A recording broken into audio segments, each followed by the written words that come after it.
Hey, what is up everyone? Today I'm going to be doing a review and just show you all what this Leatherman rebar comes with. Comes with quite a few different tools, so I'm just going to go over it all with you.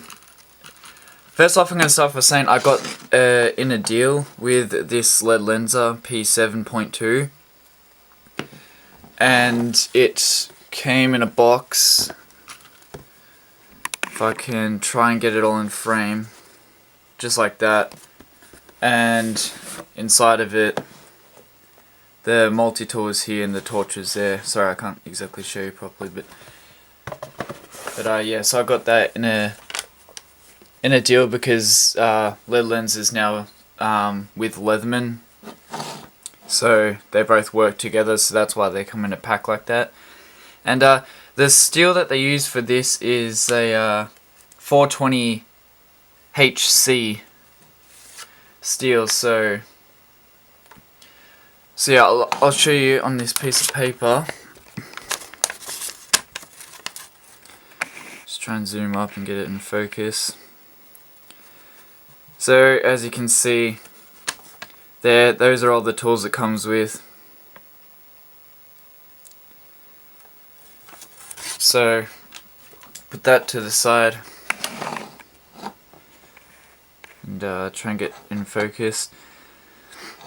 So I've had this for a few months now, and I've used it for quite a lot of things actually, and it's been pretty good. It's a really sturdy feeling multi-tool. I was always one of those people that thought, I don't really see the point of spending so much money on a Leatherman. After all, it's just a pair of normal pliers. But when you actually get one and feel it in the hand, it is one sturdy piece of metal. It feels really good, and it's just so smooth moving, and yeah, overall I've been so happy with it so far. So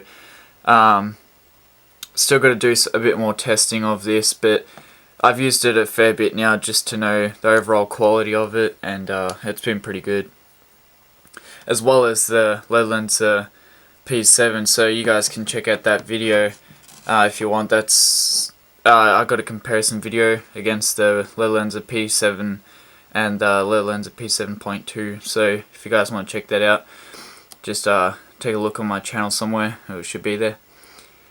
Back to the multi-tool. This, as you can see here, they're all locking tools. So as you can see, they all have a lock, which is here, that works just like that. They're on both sides for both sets of tools that comes with it. And this side has a measurement for centimeters, and then on the other side it has a measurement for inches. So that's pretty good. If you were to use this tool for, say, fishing, and you wanted to measure a fish or something like that, you could do it with this multi-tool. So that's kind of a nice feature that it has. And with me, and knives and stuff, I always like to measure round about how long the blades are and stuff. Say like this in Ontario Rat Model 1. It's just good just to measure little things.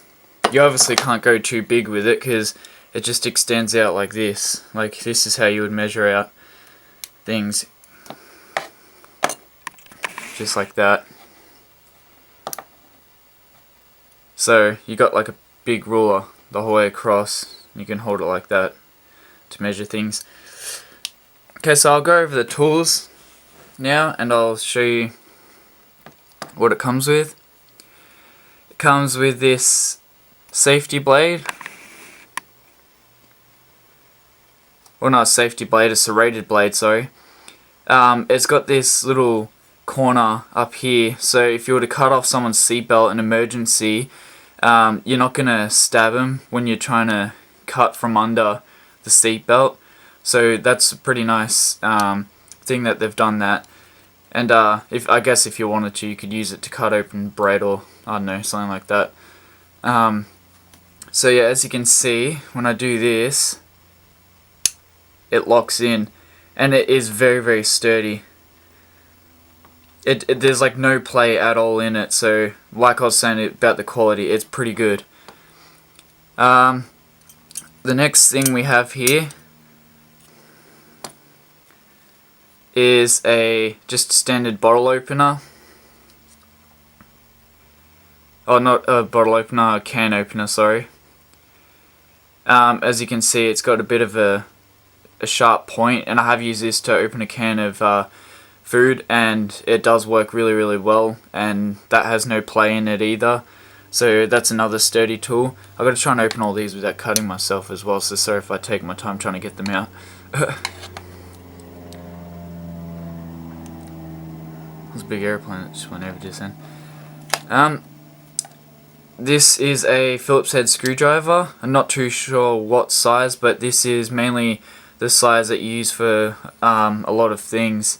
Like, say with me, I always am touching like speakers and stuff like that. Like I like to make speakers, so this is a commonly used screwdriver with speakers and stuff. So that's just one of your standard Phillips head. And this one here, which is the last one, I'm actually going to pull in all the other ones so I don't cut myself. Last one here is a serrated blade for, actually it's more of a saw than a serrated blade. The other one I showed you just then was a serrated blade. This one's more of a saw that you would use. So, as you can see here with the teeth, it's a very, very aggressive serration on the top. Little cutouts here, they're very, very grippy. I've used this to cut down a small tree just to test it, and it does work very, very well. It's extremely, extremely sharp.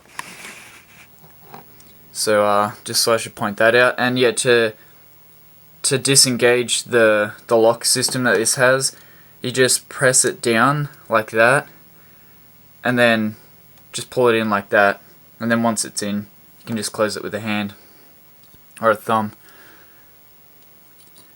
On the other side, we have my most used tool on any set of multi-tools or whatever. You got a nice drop point blade on this. I've put this to the leather strop so the edge is a bit more shinier. I just drop all my knives. So you have that.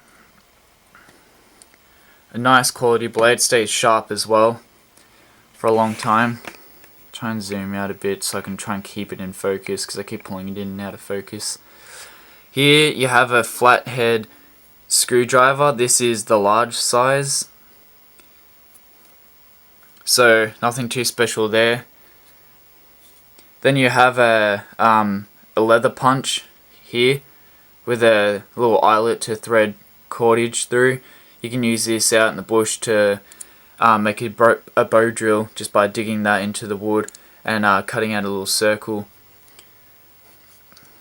And the next one here is a smaller head flathead screwdriver. So the other one was a large one. So this one here was a large one, and this one here is just a bit of a smaller one. And this thing I've not used, I'm not planning on using. It's a little lanyard hole that you, actually I'll show you. You just do this. Hang on, I'm just going to have to pull it out so I don't knock over my camera. So it just does that. It's just a little thing for a lanyard. I guess you could use it, but one thing while I'm actually talking about carrying it, it came with this really, really, really nice quality leather sheath with a button snap. I have scratched it. This button does scratch quite easy, but yeah, that's the sheath it comes with. It's very, very nice, and yeah, so that's pretty good that it came with the leather one. The leather one is more expensive if you were to buy the sheath separately, They make a nylon sheath and a leather sheath, and the leather sheath is pretty good in my opinion. Anyways, back to the multi-tool. This little eyelet thing does not actually engage in the lock, so you can just pull it back in whenever, so like just like that. So that was a little lanyard hole. And this one, the last tool that it has, is a file. So this side is, I'll try and turn down my lighting a bit, see if that helps.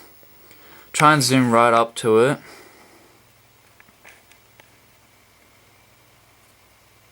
So as you can see there's the non-aggressive side, and this side's very, very aggressive. So if you were in a survival situation and you had to sharpen an axe or something, you could do it. It's pretty good. It's a nice quality file it comes with. So I'm pretty happy with that. That's pretty decent. If you were to use it to like a nail file, I probably wouldn't. It would probably tear up your nails really bad because it's pretty aggressive on both sides for that type of use. It's more for like using on metal and things like that. Okay, well the last thing that's on it is here. There is a cutter. I forgot what they call it, but for cutting wires and stuff like that, or cable ties or something like that. These blades are replaceable. So as you can see here, there's like a little screw, and yeah, you can replace them.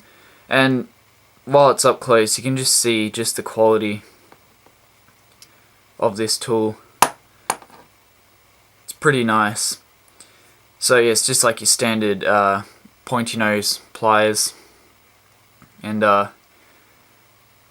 just with some really nice set of cutters. And I think if you actually wear these out, I think if you ask Leatherman to like email them and ask for a replacement, I think they do send you some for free in the mail. So that's pretty good. So that's the inside of the tool. Nothing too special. So yeah, that's pretty much just about it. I hope this video helped you guys to decide on the Leatherman Rebar. This is not one of the top of the line multi-tools that they make, and it's not the bottom of the line either. So this is a mid-range multi-tool, and to me, I did a lot of research before I got this as well, so this was probably one of the best ones for the amount of money I wanted to spend, as well as I got it with that deal with the lead lens of P7. So yeah, it's been pretty good, and my mate has one as well, and he really likes using his a lot, and his has been holding up quite fine as well, and he's had his for the same amount as what I have. So so yeah, that's pretty much it. So just want to say thanks so much to the people that have subscribed to my channel. Really do appreciate it. Don't forget to subscribe. You can click the link down here in the corner, and yeah, that's about it. So thanks so much guys for watching. Really appreciate it, and yeah, cheers. Enjoy the rest of your day. Cheers guys.